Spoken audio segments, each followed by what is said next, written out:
So that was the origin of I think, the misunderstanding, because a lot of people just read the title and said he thinks that stuff is going to stop happening, and that was never the idea. The kind of capitalist, quasi-capitalist authoritarianism that we're seeing in China now as a more durable contender. How do you view that, the sense that we know the punchline of history and it is liberal democracy if we can only hold on to it?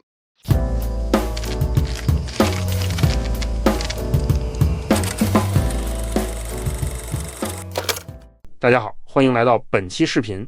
本期视频的主人公可以说是政治哲学圈近几十年来被鞭尸次数最多的政治思想家，没有之一。他就是大名鼎鼎的福山。我想但凡关心过国际政治的肯定都知道历史的终结这5个字。30年过去了，现实就是历史不仅没有终结，反而是在疯狂开倒车。所以这个书名就像一个思想界的钉子户，谁路过都得捶2下。说实话，他当年那本《历史的终结与最后之人》放在今天来看，影响力确实大到离谱。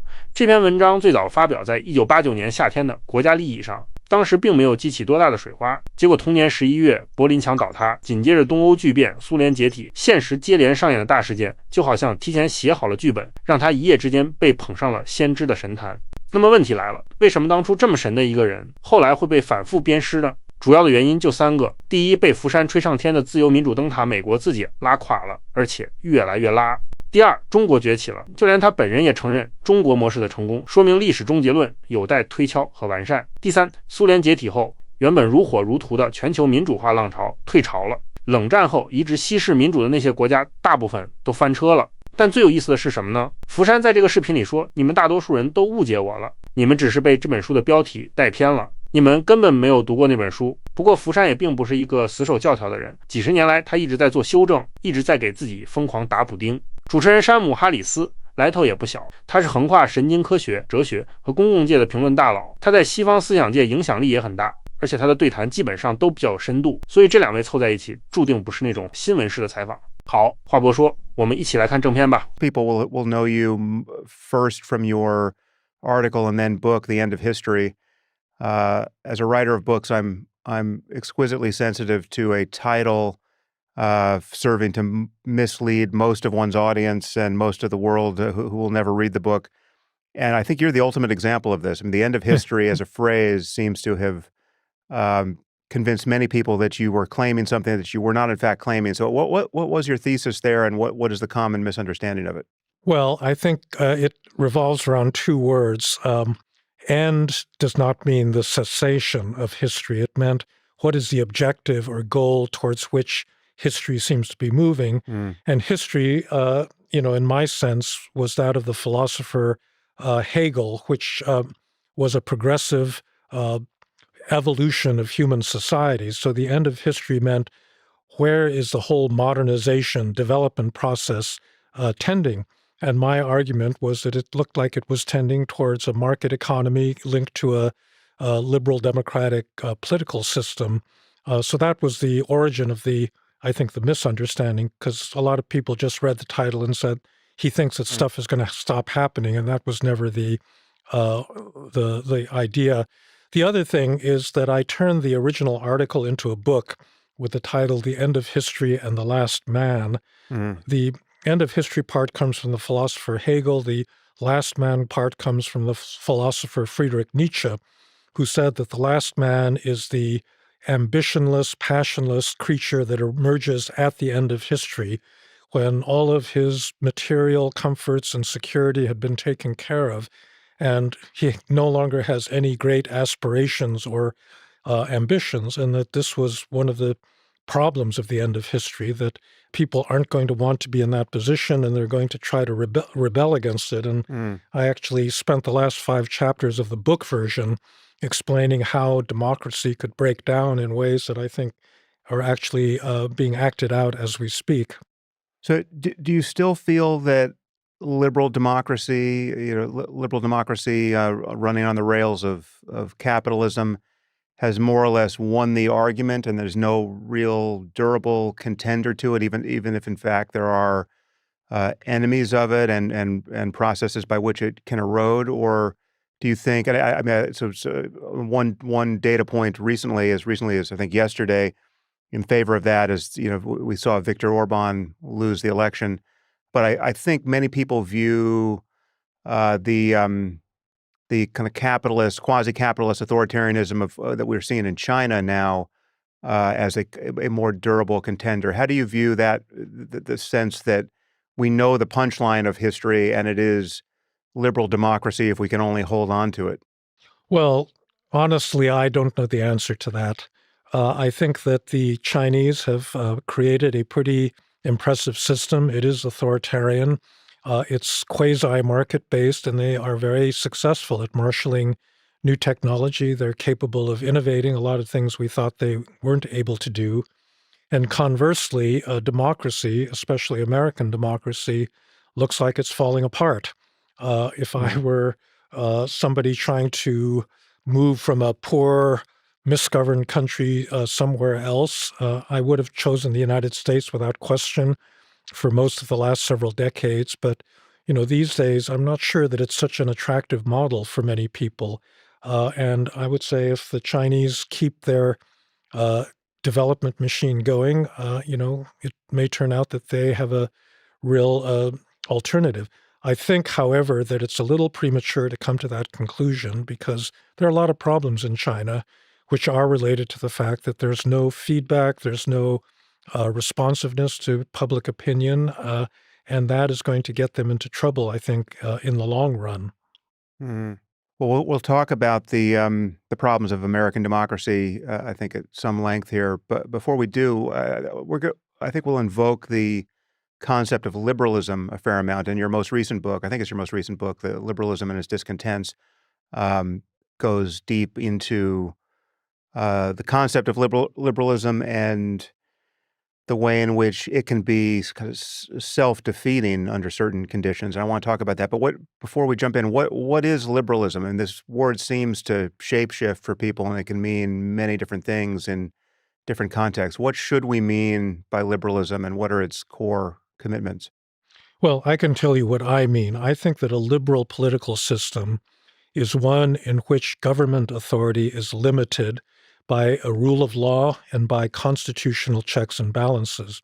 It's a way of preventing the government, the executive, from violating the rights of ordinary citizens, from interfering too much in, markets and ordinary activity of citizens. And it's really that obedience to law that is at the core of what I regard as a liberal political system. Now, it has other connotations in other parts of the world. So if you say liberal in Europe, it means that you're kind of very pro-free market, you're anti-regulation, and that sort of thing. But I don't think that the economic interpretation of liberalism is, for me, the key thing. The key thing is that the state should be limited by law, and there should be checks and balances to prevent violations of individual rights by the government. So how do you relate the concept of liberalism to conservatism, and how do they relate to the traditional notion of the left and right in our politics? Well, it's complicated because, first of all, there are now several different definitions of conservatism. Conservatism could mean that you simply want to preserve as much of the past tradition as possible. And if you live in a liberal society, that's going to involve retaining liberal traditions. I think one of the problems we're facing now is conservatism is mutated into something scarcely recognizable. It's returned to an old, well, let me put it this way. I think in the days of Ronald Reagan, conservatism really was a form of liberalism. He believed in markets. He believed in limited government, in all of these constraints. And, I basically agree with that. I think the government could be more active in terms of dealing with social justice, inequality kinds of questions than he did. But he was actually still in that liberal tradition that I think is foundational, that's really been at the core of American politics, really since the founding of the United States. What's changed is conservatism because it's gone off in this ethno-nationalist direction that has become quite authoritarian in the way that it's implemented. And I think that that's very illiberal. Viktor Orban that you referred to as just having been defeated in Hungary, said that he was trying to run an illiberal democracy. That means, you have elections, you have popular will, but the government isn't restricted. The government doesn't have to follow checks and balances. The government can do whatever it wants. And if that's the new form of conservatism, I mean, J.D. Vance seems to think so, then that doesn't have much to do with the kind of conservatism that existed, in Ronald Reagan's day. So it seems that the kind of conservatism you're nostalgic for is often going by the name of classical liberalism now. Yeah, that's one way of putting it. In the United States, it gets complicated because you have these libertarians who also think of themselves as classical liberals. I think that they're a more extreme version because I think that, the true classical liberals, people like John Stuart Mill or Adam Smith, understood you had to have government. Government provided certain public goods. It provided, the enforcement of rules and law, and you simply couldn't do away with government. Whereas in the U.S., you have this libertarian fringe that thinks that somehow all aspects of government activity are somehow illegitimate. The taxes are illegitimate. Yeah. And I think that that's, a big problem. And that really is not what classical liberalism was all about. Well, I think most sane people, at least, given enough time to consider the matter, and if we could push the argument far enough outside of any perverse incentives, most people, I think, will converge on something like classical liberalism at this moment, which is that there should be a respect for individual rights. Whatever is best accomplished in the private sector should be accomplished there, but there's some things the market can't see and the government can only accomplish well for us, and so we need some governance. We can't be anarchists or extreme libertarians. Individual rights are sacred because the primacy of the individual really is a bulwark against authoritarianism and extreme forms of tribalism. And yet there's this observation that liberalism in this form can kind of tip over into an individualism that's so radical that you sort of lose purchase on social cohesion, right? That we all just become consumers, we become atomized. There's no way for the political system to really ensure that people get what they want communally, and then that invites potentially very illiberal forces to rise up and claim some of that vacated space. So we have populism in its various forms. We have identity politics. We have other just nationalism. I mean, you mentioned J.D. Vance, so you can seem to be sane until you talk long enough, and then you get a kind of blood and soil, ethno-nationalist commitment coming in as a way of ensuring that people feel bonded together, and things get weirder and weirder, and we're living through that. Can you talk for a minute about just how liberalism itself is vulnerable, how a system built on openness and tolerance is vulnerable to being subverted? I mean, Karl Popper called this the paradox of tolerance in at least one facet. Yeah, well, I think it's basically good ideas being carried to extremes, and you had two cases of that, both on the right and the left. On the right, you had what's sometimes called neoliberalism. I think that this was an extreme sort of worship of market economics where, markets could do no wrong, or you wanted to, deregulate as much as possible. And you didn't worry about things like growing economic inequality as a result of, this free market system. So that was one of the things that drove liberalism in, I think, a bad direction that then spawned a left-wing reaction. The left-wing problem, I think, is basically identity politics, that, classical liberalism is based on a notion that all human beings have an equal dignity and that no particular group of people is superior or has a right to dominate others. And I think identity politics kind of reversed that and took, formerly oppressed minorities or groups that had been marginalized and said, no, they're special or they deserve special recognition and notices. And that's where I think they started to deviate from classical liberalism because they were willing to use state power to, enforce some of these group identities. and strengthen them rather than treating people as equal citizens. And I think, the extreme right and the extreme left then fed on each other, that the identity politics created this reaction on the part of former majority communities that said that they were the ones that were being oppressed using the same language, this identitarian language. So now you hear, that white people are the persecuted minority in the United States. And so they're in a way borrowing that same language of victimization from the, from the left. Yeah, yeah. I must confess I haven't read your book on identity politics, but I've gleaned some of what you think about it from interviews I've seen. I feel like you're less allergic to identity politics than I am. I mean, my feeling is that just across the board, it's now dysfunctional. And I mean, the one way I would summarize this is that, especially for left of center for Democrats at this moment in our politics, I would say that virtually any mention of race in any context for any reason is almost always counterproductive at this point. It's almost always toxic politically.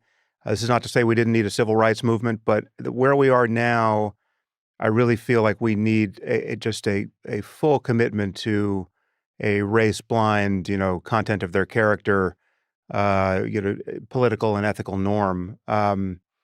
Does that go too far in your view? No, I completely agree with that. I think that, this old ideal from the civil rights era of a colorblind society should still be the objective that we want to move to. We can recognize, de facto that our society isn't colorblind and that there are all these ways of hidden privilege and so forth. But I don't think that you can have a functioning liberal society based on, making these identity categories essential to who you are. In a liberal society, you judge individuals based on their individual merits, achievements, character, morality, and you don't judge them based on the fact that they are, female or black or Hispanic or, a member of any, particular group. You want to tolerate and live in a pluralistic society where you're not oppressing any of those groups, but you're also not seeing the society just as a collection of groups. You're seeing a society as a collection of individuals that may choose to associate with certain groups for common purposes, but their primary identity is something that they themselves create and they themselves have control over. Mm. Yeah, but many of us are concerned about the rise of anti-Semitism we see on both the left and the right now, and I want to talk about the status of Israel and our various adventures in the Middle East in a minute. But just taking the anti-Semitism piece in an American context, I'm worried that most Jews will see identity politics as their only bulwark against anti-Semitism, and my feeling here is that this is really no exception. That we have to fight for liberal values without indulging in identity politics. Does that seem too quixotic to you, or does that seem like the right algorithm to No, run? I think you're absolutely right about that. I think that if American Jews see themselves first as Jews and secondly as Americans, there's going to be a negative reaction to that. The other thing is within Israel itself. It seemed to me that one of the impressive things about the state of Israel, for me as a classical liberal, was the fact that Arabs could be citizens of Israel. That although Jewish identity was important to Israel's self-conception, it wasn't the exclusive way that you could be an Israeli citizen. And so you had Israeli Arabs. They were not always treated fairly or equally, but, they could vote and they could, take part in the political system. And I thought that that was always a very impressive thing about the state of Israel, something that wasn't replicated in many of the surrounding, authoritarian Arab countries. And, that's what I really fear is being lost under this particular right-wing coalition, that, they're more intent on making the Jewish identity and a specific kind of Jewish identity core to what it means to be Israeli, which I think is almost automatically exclusionary for people that, aren't Jews in that fashion. 好，视频看完了，我们来谈几个有意思的点。谈之前，我先说一下我自己观察到一个小小的细节。我觉得福山作为一名思想家，当主持人问他自由民主是否仍然赢了的时候，他挠了挠头，很坦诚地说，老实说，我不知道，中国人确实搞出来另外一套体制，说明他自己也有自我怀疑。好，我们开始接着说。第一点，福山对历史终结论的澄清，他反复强调终结不是停止，而是目标，这是一种典型的黑格尔式的历史哲学视角，意思是历史有一个大的演进方向，人类社会的制度演化是有某种终极归宿的。但问题就出在这里，他说包括很多学者和批评者在内，大部分人都直接把这句话理解成了福山认为自由民主已经赢了，以后就天下太平了，大家可以洗洗睡了。然后他补了一句，你们其实都没有看过我的书，都被历史的终结这个书名给误解了。但我觉得福山的反驳其实挺无力的，因为历史的终结这个短语本身就自带流量和歧义，用现在的话来说，就像是起了一个炸裂的标题，所以它被反复鞭尸也是情有可原。而它真正的意思是，它只是指明了历史河流的最终入海口，至于中途会拐多少个弯，遇上多少暴风雨，那是另一回事。所以现在下定论还为时尚早，它相当于既压住了结局，也给自己买了退赛保险。赢了他是先知，输了就是切忌半场开香槟，相当于把自己立于不败之地。从这个角度看，福山的历史终结和现在网上很多人喜欢说的历史的垃圾时间形成了一种非常有意思的镜像结构，一个在终点看，一个在路上熬。这两个概念摆在一起，也正好反映出我们这个时代最拧巴的一种精神状态，方向还在，但感觉脚下的路每一步都像在塌方。有点扯远了，我们拉回来。第二点，对中国模式的评价，福山非常清醒地指出了中国体制的优势，强大的技术动员能力和高效的执行力以及创新能力。他确实没有预料到中国模式的崛起，所以他说了，可能中国模式是另一种替代方案，但他也点出了他认为的致命弱点，缺乏反馈机制。他认为没有公众舆论的有效反馈和问责，长期看会积累系统性风险。先不论他说的对错，我觉得他确实不太了解现在的中国，而且这确实也是一个非常典型的自由主义者的视角。因为在自由主义框架里，反馈必须通过制度化的公开博弈来完成。我觉得这里可以发散出一个更有意思的点，我们可以看到，其实中国体制内部是有非常复杂且有效的反馈和调试机制的，只不过它不是通过西式的选票或代议制来实现。所以我觉得问题可能不在于有没有反馈，而在于反馈的路径和效率，哪一种更能穿越历史的周期呢？福山说现在下结论为时尚早，我觉得这不仅是对中国的观察，也是对美国和西方民主体制的观察，需要时间证明，因为大家其实都在摸着石头过河。但话说回来，作为中国人来说，我肯定是对中国的制度更有信心。第三点，关于身份政治和自由主义的张力，福山和哈里斯都认为，古典自由主义的核心是个体先于群体，要建立一个色盲社会，不看肤色，不看族群，只看个体。但现实是，当社会本身存在系统性不公时，假装看不见身份，往往等于维持现状的不公，所以身份政治才会作为一种激进的反向运动而兴起。他试图用群体优先来纠正个体平等无法覆盖的不公。福山批评身份政治撕裂了社会，催生了白人受害者叙事的兴起，这确实精准地描述了美国当下的困境。但有意思的是，在节目的最后，当谈到反犹主义和以色列时，连福山自己也陷入了这种两难的境地。他一方面赞扬以色列人允许阿拉伯人成为公民的自由主义的一面，另一方面又对以色列内部那种强调特定犹太身份的民族主义感到担忧。他既想要一个超越身份的自由主义社会，又完全理解当一个群体面临真实生存威胁时，身份认同才是最后安全感的来源。所以说到底，当一个群体感受到生存威胁时，自由主义的理想往往第一个被牺牲。自由主义最大的威胁或许从来不是外部威权的挑战，而是它内部无法弥合的身份恐惧。所以这场访谈给我们留下的是一系列开放性的问题，这或许也是当下这个时代最真实的写照。旧的地图已经失效，而新的导航尚未建立，我们每个人都在亲历这段没有终结的历史。好了，这期视频就到这里了，本视频仅代表个人观点，欢迎大家在评论区理性交流和补充。如果您觉得做得不错，感谢您动动手指，一键3连。如果您有更多的想法或建议，也可以在评论区告诉我。我们下期见。